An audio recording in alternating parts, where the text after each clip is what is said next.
मध्य प्रदेश के विधानसभा चुनाव में सीट शेयरिंग को लेकर सपा और कांग्रेस में सियासी वार पलटवार का दौर जारी है। सीट शेयरिंग पर कांग्रेस की तरफ से सपा को ज्यादा तवज्जो न मिलने पर अखिलेश यादव ने अपनी भड़ास भी निकाली है। लेकिन ये पूरा सियासी घटनाक्रम आखिर क्यों घटा? इससे पहले भी तो मध्य प्रदेश में चुनाव हुए, तब सपा ने कांग्रेस पर सीट शेयरिंग के लिए इतना दबाव क्यों नहीं बनाया?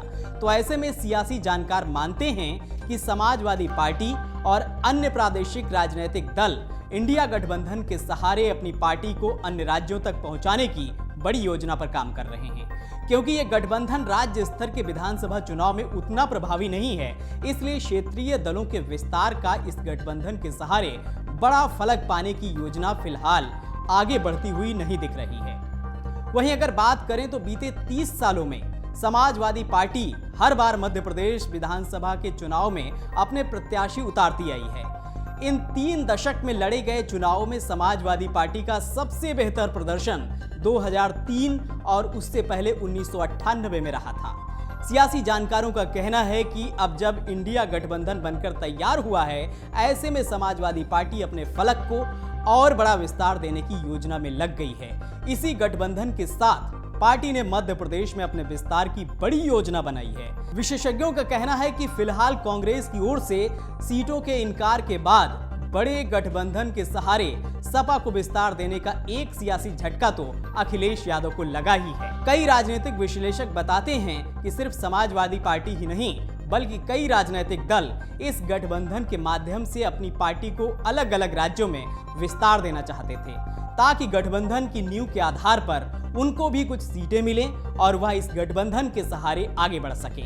लेकिन कांग्रेस की ओर से हाथ खींचने पर समाजवादी पार्टी अब बीते 3 दशकों की तरह इस बार भी अकेले ही बगैर किसी बड़े गठबंधन के सियासी मैदान में मध्य प्रदेश में अपनी किस्मत आजमाएगी। मध्य प्रदेश में समाजवादी पार्टी के सियासी आंकड़ों को देखें तो पता चलता है कि अब तक पार्टी ने 30 साल में कुल 13 विधायक ही अपने खाते में जोड़े हैं। हालांकि ये बात अलग है कि 1993 से लेकर पिछले विधानसभा के चुनाव तक समाजवादी पार्टी हर बार अपने प्रत्याशी सियासी मैदान में उतारती रही है।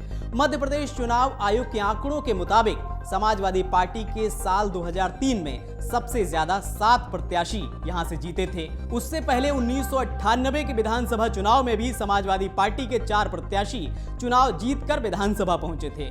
उसके बाद 2008 और 2018 में भी समाजवादी पार्टी का एक प्रत्याशी चुनाव जीता।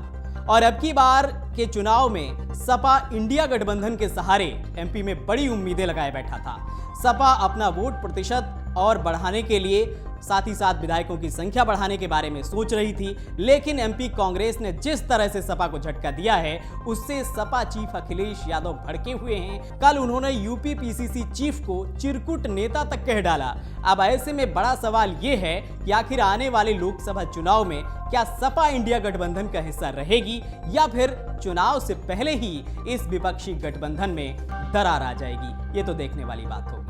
अगर आप ये वीडियो YouTube पर देख रहे हैं तो हमारे चैनल को सब्सक्राइब करें और बेल आइकन को दबाना ना भूलें। अगर आप Facebook पर ये वीडियो देख रहे हैं तो हमारे पेज को लाइक करें।